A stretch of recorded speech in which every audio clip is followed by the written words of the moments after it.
Ayan. At paki-rename yung name nyo. Kasi may nakikita ko dito, Smart. Ayan. Smart ba talagang name niya? Wow, napaka-smart ni Ma'am Honor 200. Ayan. Yan, grabe. Pakisend pa ng link, guys, sa mga guest nyo, sa ibang team, para ma-shout out o para malaman nila kung ano yung event natin for tonight.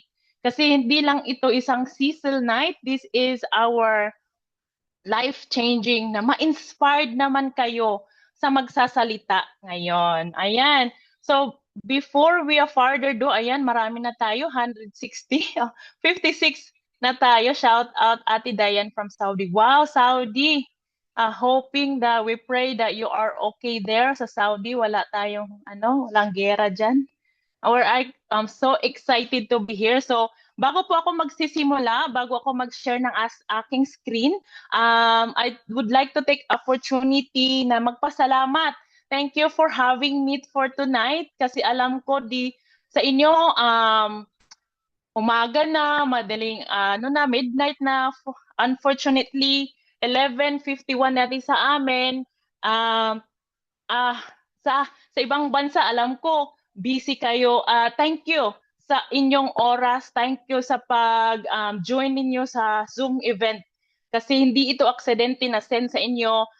This is actually blessed kayo ni God na nasindan kayo ng mga nag-sponsor sa inyo dito sa Zoom. Kaya thank you so much sa ating BIP founder, Melanie Pindot, and ating mother team sa AIM1 Business Club, Maylene, and also Mentor Chris Cabilinga sa aming mother ng Oge. Ayan, thank you din po. And also to our EGG company. Okay, wala tayo dito kung hindi wala yung ating, it's not because of our company. Ayan, thank you so much, no? So it's my privilege and honor to be your speaker for tonight's event. Thank you so much sa pag-invite ninyo sa akin. Kaya let me allow ma-share. Magkukwentuhan lang naman tayo ngayong gabi at kung meron kayong mga comment or katanungan, mamaya balikan ninyo yung nag-invite sa inyo. Okay? So let me share my screen, technical. Ayan, nakita niyo na ba yung aking screen? Parang loading ako. Okay, bear with me. Ayan. Let me big screen. Ayan. Okay, so can you see my screen, guys? Paki-type ng infinite kung nakita niyo yung aking slide. I thank you so much. BIP Empire, yan. Okay. So, let me start my journey. My name is Cecil Thoms. I am assistant nurse by profession dito sa bansang Australia. Okay? Because of this company, I was awarded of Silver Executive Prime and OGE Bestseller and OGE Top 1 International, UDT Top 2024, UDT Travel Qualifier na din po tayo, local and international, and 6-digit achievers. Kumita lang din po tayo because of this napakagandang sistema ng ating company. At because of EGG, na-hit natin yung silver executive in just 4 months. Okay? Yan. Next. Okay. So, bago po ako na-involve dito sa company, no? Ako po ay isang probinsyana. Lumaki po ako sa Leyte. Sino dito mga Bisaya? Pakitaas yung kamay. Ayan, mga Bisaya dire. Okay, kung mga sa mga Bisaya, ayan, Coach Emmy. Bisaya, maayong gabi, may buntag sa inyo kay. I was born in actually taga Leyte, probinsyana, at lumaki po din po ako sa hirap. Okay? maraming nakarelate dito na alam nyo, pag noong estudyante ako, way back 2017, anong racket sa school? Para lang makakain, yon um, gumagala, gumadaskarte sa pagpapageant para lang makaahon o makabili ng pangbaon sa school. So way back 2017, nag-miss congeniality po tayo sa isang school. Kumbaga, for the first time ko yang sumali. Bakit ko niyan, I was very proud kasi nung time nung nag-pageant ako, doon ko nag-build yung aking confidence sa mga tao. Yung I build my confidence na mag-talk. Noon pa talaga, tukative na talaga ako noon. Kaya dyan ko natuto na become confident sa sa mag-talk sa mga maraming tao. Kaya before ako napunta ng Australia, I was 20 years old when I was came to Australia. Batang-bata, inosente, nag-take a risk lang din po ako na pumunta dito. Hindi ko alam sino yung makasalamuha ko. Napunta ako dito dahil sa aking ex-boyfriend. Kaya ngayon, asawa na. Ay, harap. Okay, batang-bata, ah hindi ko talaga inakala na makapunta ako dito sa Australia kasi nagpe-pray lang ako. Sabi ko, Lord, ayoko namang tumanda ako sa isang probinsya ba na ganun talaga yung hirap ng kung kailan yung oras ng pagkain, doon maghahanap ng bigas. Pag bumagyo, yung bahay namin, wala, tulo ba? Kasi yung bahay kubo lang namin eh. Kung saan yung tulo, o yung walang tulo pag nabagyo, doon kami iiwas, aalis para mangipit bahay. Kasi pag bumagyo, talagang wasak yung bahay eh. Tapos, lumaki talaga ako sa hirap at doon ko na-realize na ayokong tumanda din akong mahirap. Alam mo yung pinanganak ka ng mahirap tapos mamatay kang mahirap, kasalanan mo na yun. Sa'yo, sabi ko, Lord, bigyan mo ako ng opportunity na ayoko talaga dito sa Pilipinas. Kaya binigyan ako ni Lord ng isang instrumento na nagdala sa akin papunta dito sa Australia. So, inosente ako, wala akong alam-alam. I was really desperate. So, pumunta ako dito. Dinala ako at nag-umpisa sa isang 20 years old. Ang dala-dala ko lang yan is pangarap ko at yung sarili ko na self-confident na kung ano man yung ibibigay mo sa akin na journey, Lord, ikaw na yung bahala. So I give it to Him. Hindi ko inakala na binigyan pala ako ni Lord ng isang magandang family. So nandito po ako ngayon sa Australia. I was here for 16 years na. Proudly say, I have two babies. Meron po akong dalawang anak at very supportive husband kahit saan ako, kahit na hindi siya naniwala sa business na to, okay lang yun kasi alam ko naman na one day you will support me kung ano man yung nandito sa AGG. Ayan. Okay, so I was assistant nurse dito po sa bansang Australia. At before ako naging assistant nurse, marami din po akong mga challenges. Kasi noong dumating ako, marami akong discriminations, nag-umpisa ako sa pagiging nagki-cleaning ng isang hotel, kitchen hand, lahat ng mga kung ano man yung natapos ko sa Pilipinas, back to zero ka talaga dito pagdating sa ibang bansa. Okay, dalawa yung trabaho ko, tatlo pa nga, tapos at yung dumating yung point na sabi ko, Lord, bigyan mo naman ako ng isang opportunity na kahit dito lang ako sa bahay, pwede ko pong siyang gawin. Kaya na-invite po ako dito sa EGG way back 2023. At doon ko po nalaman kasi na isang products ng EGG is nakatulong sa health ko. Kasi alam mo, pag bata ka pa, sub sa trabaho, dalawang trabaho, tapos hindi mo na namalayan na bumalik na pala sa point na yung health na ang naapektuhan mo. Oo, nasa health industry ako, pero hindi ko namalayan na meron na pala akong karamdaman. So, although humanap talaga ako ng opportunity na pwede ko siyang gawin home base. Kahit nag-aalaga ako ng mga anak ko, at least kumikita ako. Kaya dumating yung point na naimbitahan din po ako, isang stranger na katulad ninyo, sino man yung mga guest dito, at dumating yung point na itatry ko muna yung products. Ayan. So, after nun, natry ko yung product. Sabi niya, ma'am, pwede ka po ditong kumita. O, although, hindi ako naniwala. Sabi ko, ay, baka scam yan.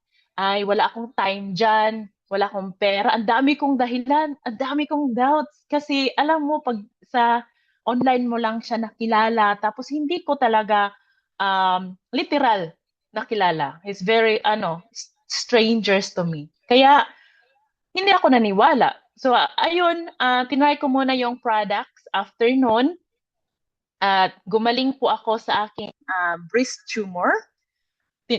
Try ko po yung complete.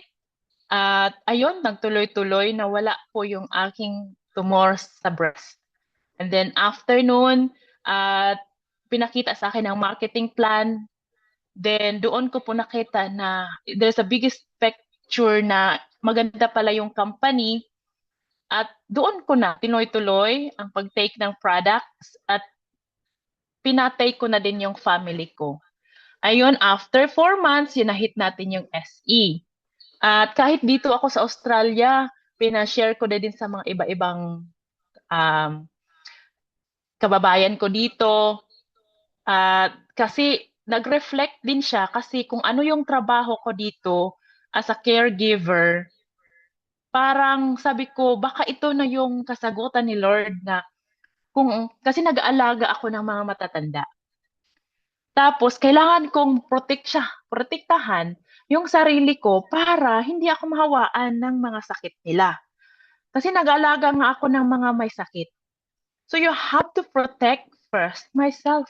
So I have to invest sa mga food supplement bago ko i-share sa iba. Kaya, ang ganda dito kasi supplement alone, nakakatulong na nga sa health ko, nakakatulong pa sa bulsa mo. O di maganda, bonus na yung kitaan. Kaya dyan po ako naniwala sa produkto natin. Okay?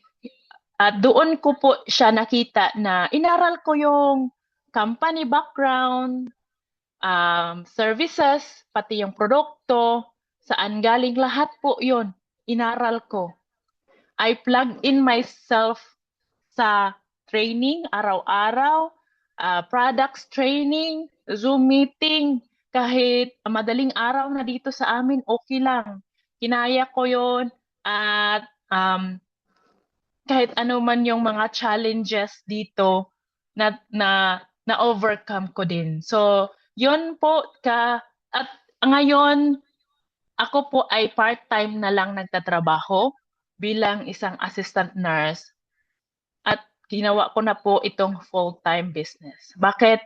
Bakit ko daw pagyamanin ang ibang tao na pwede mo namang pagyamanin ang sarili mo?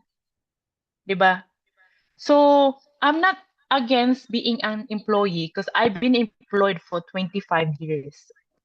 Okay, galing ako dyan, sub sa trabaho, walang tulog, night shift pa, 16 hours, 12 hours shift, pero dumating ang point na yung aking kalusugan naman ang naapektuhan. So, dumating ang point na ginawa ko na lang itong aking work is part-time at ginawa ko yung full-time business natin. So, ayan.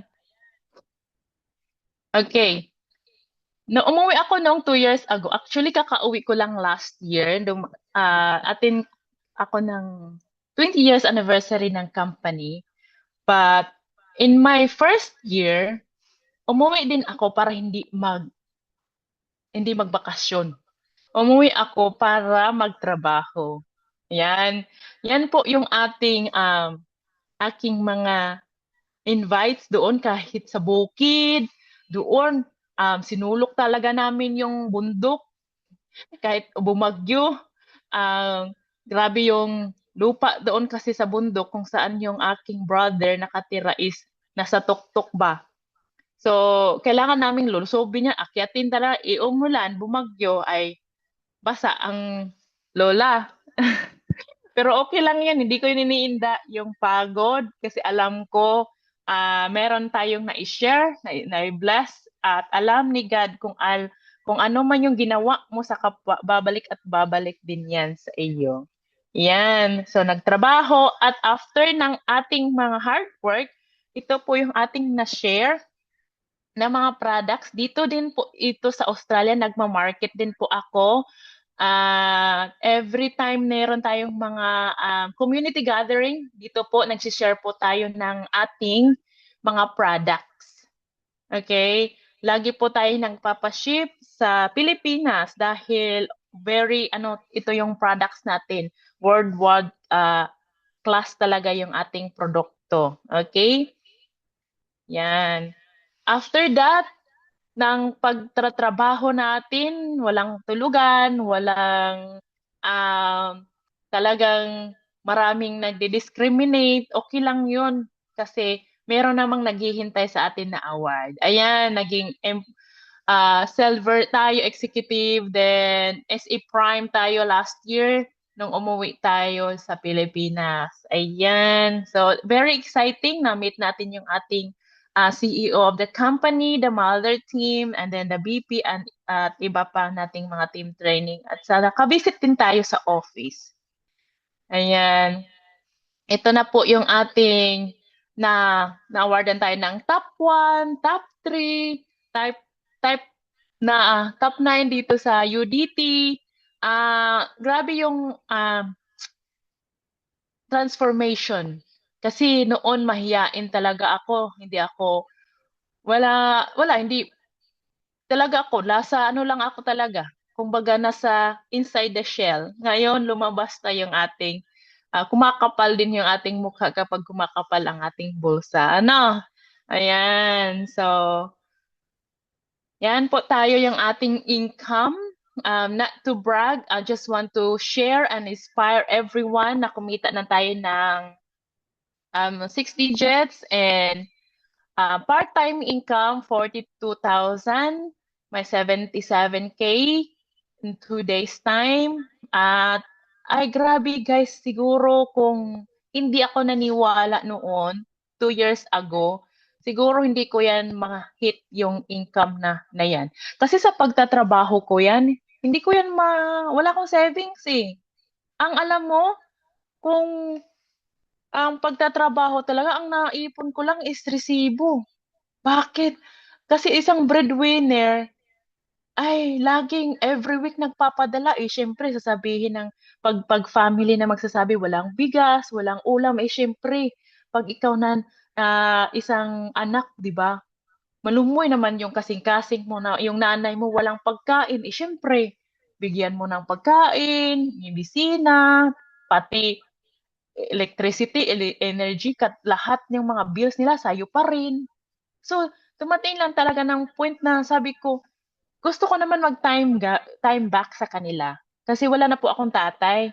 Nanay ko na lang po ang natira. Kaya sabi ko, um, hindi man ako nabigyan ng ganitong income noon ng aking pagtatrabaho. Ito na po siguro yung daan para mabigyan ko ng magandang buhay naman yung aking parents.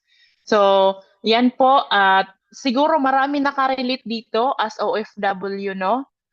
Kasi alam ko, pag ikay OFW, lagi tayo nagpapadala sa remittance sa Pilipinas.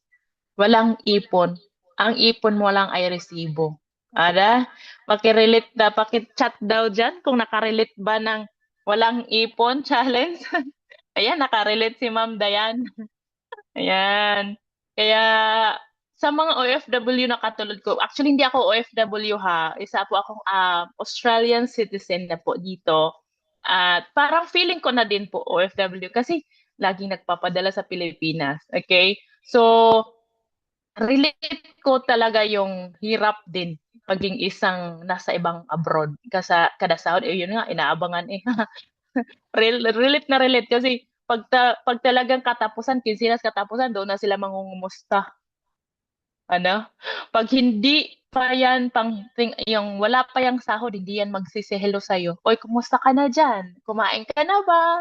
Wala man lang yung lambing. Di ba mo mismo yung lambing mo sa kanila pag nasa ano ka, hihintayin mo yung chat nila. Diyan na lang sila mag-chat pag sahod na. Relate ba? Bilang ng lalo. Bilang, oo nga, tama po kayo dyan sa mga OFW kasi relate na relate kayo. Aray ko po. Kaya, we have to be wise, no? Kaya, magdagdag po tayo ng income. Kahit part-time lang itong ginagawa, at least meron. Okay? Hindi lang tayo mag-base lang ating one income. Kailangan nating dagdagan. Yan. So after that, nag-Korea tayo with our mentor Rafi and mentor Dessa ng 2025. Yan, kasama namin sila RJ, sino pa ba yun? Si Amy, dami yung mga VIP team. At grabe yung experience dan kasi noon, nasa dream board ko lang ang pagko-Korea. At least, grabe yung yan, sila Coach Kim and Coach Rodel, nasama namin yan. Ang saya-saya pag nasa Korea, pag nasa ibang bansa ka. Tapos, ang kagandahan pa diyan, the bonus is, kahit nag-holiday ka, binabayaran ka ng company. Para ka lang nag, para kang mayroon kang 7-Eleven na wala kang bantay, sinasahuran ka pa rin na kahit nag-holiday ka pag uwi mo, may sahod ka. So yan ang law of leverage na hindi mo talaga yan makikita sa pagiging empleyado. Bakit? For how many years ako sa aking employer, until now, walang sinasabi na thank you for being my employer for 10 years. Wala yung mga incentives na binigay sa'yo. Okay? Grabe. So, dito, kahit nag-holiday ka, kasama mo yung family mo, kasama yung mentor mo dito, at grabe yung experience. And also, not only for the holiday leisure, meron pa din yung katumbas na, alam mo yung experience na hindi mabibigay ng bibigay sa pagiging empleyado mo. Okay? Kasi, parang nakaano ka lang eh, kung ano man yung sinabi sa boss mo, yun lang susundin mo. Wala ka lang choice kundi susunod kahit ano man yung um ayaw mo nang pumasok pero gusto mo pang pumasok kasi wala kang choice. Okay? Kahit ayaw mo man sa mga kasamahan mo sa work, grabe yung sipag mo, tiyaga mo, hard work mo, pero yung kasamahan mo sa trabaho ay napakatamad. Tapos, pares lang kayo ng sahod. Oo. Nakarelate kayo dyan, ano? Sa mga empleyado pa, hindi naman paninira sa mga empleyado, no? Kasi galing talaga ako dyan. Pero, yun talaga ang totoo. Reality naman. Ganon. At, yan po, grabe yung ating um, transformation after 2 years. Actually, ito yung pinaka-the best ko na experience kasi nung gala night, 2025 pala to, pero this year pa, nung umuwi ako ng Pilipinas, kasama din natin yan sa ating mga mentor dyan, si Abdes at saka si Mentor Rafi, sila Glemcy, Timty, at saka sila si Patrick. So, nakasama ko yan sila dyan. For the first time na nag-gala night tayo sa Pilipinas. Ayan. So, siguro no sa pag-empleyado, hindi natin yan ma-experience. Pero dito sa ating business, grabe, ma-experience mo talaga yan, yung mga gala night dyan. For how many years akong nagmurarampa, 2017. And then, ngayon lang ako nakabalik ng pagrampa. Not only kumikita pa dyan, at yun, nakaka-inspired kasi lahat ng top 500 natin nakasama dyan sa gabing yan. Ayan, so it's my honor and privilege talaga. Super blessed talaga na binigyan tayo ng AGG. Ayan, so thank you so much AGG talaga. Ay, sexy. Hindi naman masyadong sexy. Mataba lang. Ayan, thank you po sa comment. Ayan po, yan ating um, last April lang yan. Yan, okay. So ito po, last slide ko na po. Ito, grateful and thankful po ako to our mentor. Ito po yung nasa left side, ito po yung stranger from Facebook. Siya po ang dahilan kung bakit ako nandito sa harap ninyo at nagsasalita at nagsishare ng success story natin. Coach Vincent Crisaldo. Si Mentor Chris, aking napakagandang mother dyan sa Oge. Ang grabing guidance niyan sa akin from from day one until now, ginaguide ako. So, grabe yung papasalamat ko dyan sa taong yan dahil hindi sa kanya, wala din po ako dito sa harap ninyo. Ayan. And sa ating mother team, AIM1, Mentor Mylene, at Mentor Carlo, sila po yung mga taong nagdala sa akin kung saan ako ngayon at binago not only my income, the way of thinking po. Okay? So, grabe yung papasalamat ko dyan sa mga taong yan. Yan. Then, if you want to change your life, you have to change your mind. Okay? Kasi kung hindi mo yan i-change, unang-una kasi is your mindset, your skills. Kasi kung hindi mo yan babaguhin yung nasa sa loob ng mindset mo at mapupunta yan sa feelings mo at yun ang masasabi mo sa bunganga mo. Kasi the more you think, the more you overcome at ano man yung mangyayari sa'yo dahil sa mindset mo. Kung mindset ng mga negatron sa mga kapitbahay mo o sa mga family nyo, isang tabi nyo at dito kayo sa mga positive na kasama niyo sa community na meron tayo. Kaya actually noon negative din po ako. Grabe yung challenge ko noon. Hindi rin po ako the way ngayon magsasalita. Kasi noon grabe yung drama, yung chismisan. Sabi ko, because of this network marketing, I changed my life.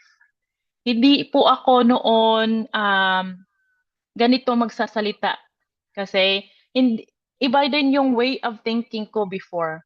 Ngayon, at napakita ko po sa sarili ko na I can overcome my fear. I have to be better version of myself. Kasi kung ano man yung nasa isip nyo ngayon, yun po ang magdadala sa inyo sa tagumpay na meron kayo. Kaya, be proud, believe in yourself.